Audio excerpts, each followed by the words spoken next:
De Tancret, précis de théologie ascétique et mystique, appendice suite, divers caractères par rapport aux facultés spirituelles suite. Les volontaires ont une volonté ferme, tenace, indomptable, et y subordonnent tout le reste. Ils se divisent en deux catégories, les maîtres de soi et les hommes d'action. Les premiers emploient spécialement leur énergie à se dominer et pour cela à conquérir leur passion. Ils luttent donc avec une constante énergie pour maîtriser leur sensibilité et on sent chez eux l'effort, le souci de se réfréner, de là une certaine réserve et même parfois une sorte de raideur accompagnée de défiance à l'égard de ceux qui tentent à leur faire perdre cette maîtrise.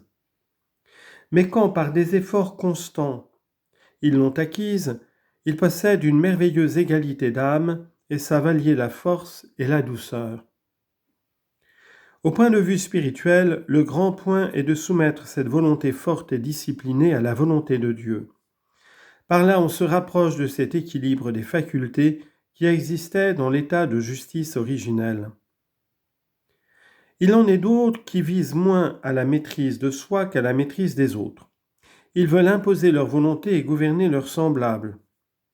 L'œil fixé constamment sur le but qu'ils poursuivent, ils ne se laissent pas décourager par les obstacles et n'ont de repos que leur volonté ne soit enfin suivie. Ce sont des hommes énergiques et constants dont on peut tirer un excellent parti. Mais il faut qu'ils se disciplinent eux-mêmes avant de discipliner les autres, qu'ils mettent leur énergie au service de Dieu et des âmes et que dans l'exercice de l'autorité, ils sachent mêler la douceur à la fermeté. Divers caractères par rapport à la vie de relation. Ici, nous trouvons deux types bien distincts, les timides et les actifs. Les timides se défient trop d'eux-mêmes, ont peu d'initiative, se sentent paralysés dans leurs entreprises par la crainte d'échouer. Ceux-là ne réussissent convenablement que lorsqu'ils sont encadrés, soutenus, encouragés par des supérieurs ou des amis qui leur inspirent confiance et les aident à acquérir une certaine assurance. Au point de vue surnaturel, il faut leur inculquer une grande confiance en Dieu, leur redisant sans cesse que Dieu se sert des instruments les plus faibles, pourvu que conscients de leur impuissance, ils cherchent leur appui en celui qui seul peut les fortifier. In firma mundi elegit Deus ut confundat fortia. Dieu a choisi les faibles en ce monde afin de confondre les forts.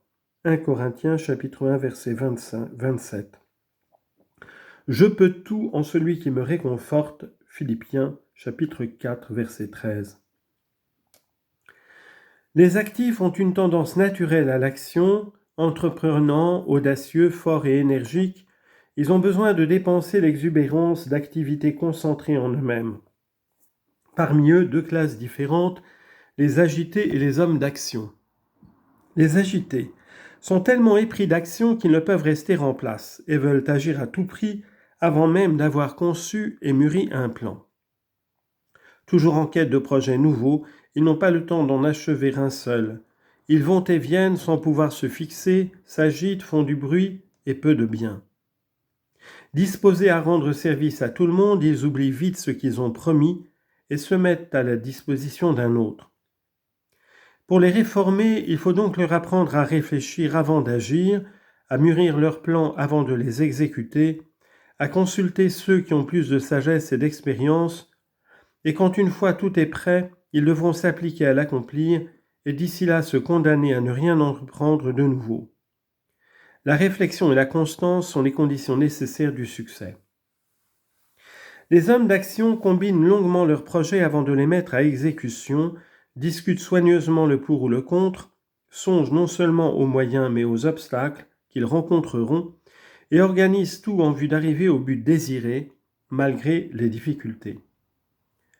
C'est là une qualité bien précieuse pour les hommes d'œuvre et pour les prêtres, qu'il faut savoir cultiver avec constance.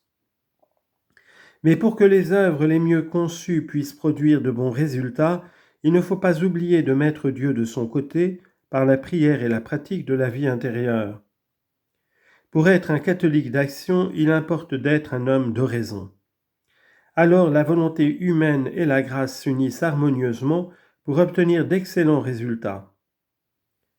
Nous sommes en effet des collaborateurs de Dieu, disait saint Paul dans la première aux Corinthiens, chapitre 3, verset 9. Rappelons en terminant que la plupart des caractères sont en réalité le résultat de plusieurs combinaisons et que c'est en essayant d'acquérir les qualités qu'on n'a pas reçues en héritage qu'on arrive à se perfectionner, à s'équilibrer et à donner ainsi son plein rendement.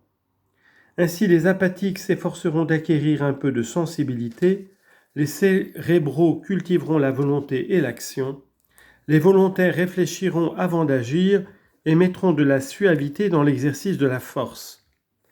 Avec des efforts et la grâce de Dieu, on arrive à se réformer, ainsi que le montrera l'étude des voies spirituelles. Fin de cet ouvrage.